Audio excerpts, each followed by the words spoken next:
Assalomu alaykum YouTube tomoshabinlari. Bizni kuzatib turuvchi obunachilarimiz. Xudo xohlasa yana bir fayzli xonadonimizning ishlarini juda chiroyli tarzda yakunlab oldik.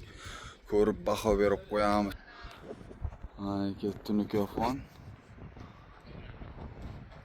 qora, oq-qora mokreyda ishlatdik. Burchaklarga bitta e'tibor berib qo'yamiz. Hammasi qo'l mehnati bilan chiqqan. İchki burchak deysizmi? Tashqi ikki tomonda burchak qo'l mehnati bilan ishlaganmiz. Baho berib qo'yamiz. Ichkaridan ko'rinishi 40 santimetrlik joyimiz juda chiroyli bir tekis polosada chiqqan. Mana bu 1.20 ga 40 santimetrlik joyimiz ulanganiga bitta e'tibor beramiz. Qo'l mehnatida juda akkuratni chiqdi. Hammasi o'ylangan asosimizda. Kimga shunaqa sifatli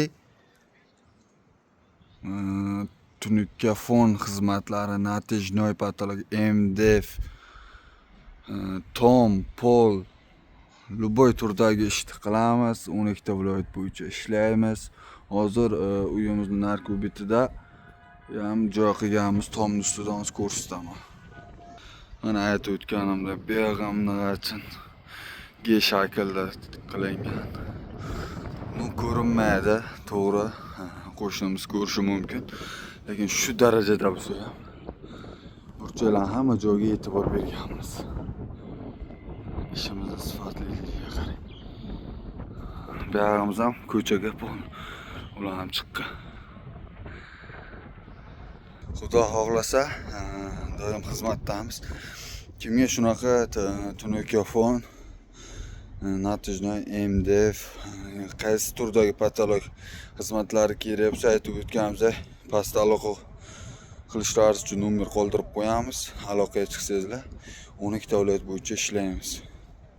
Sog' bo'linglar, salomat bo'linglar. MDF ustalar hamisha chaqqon va sifatli ishlaydi.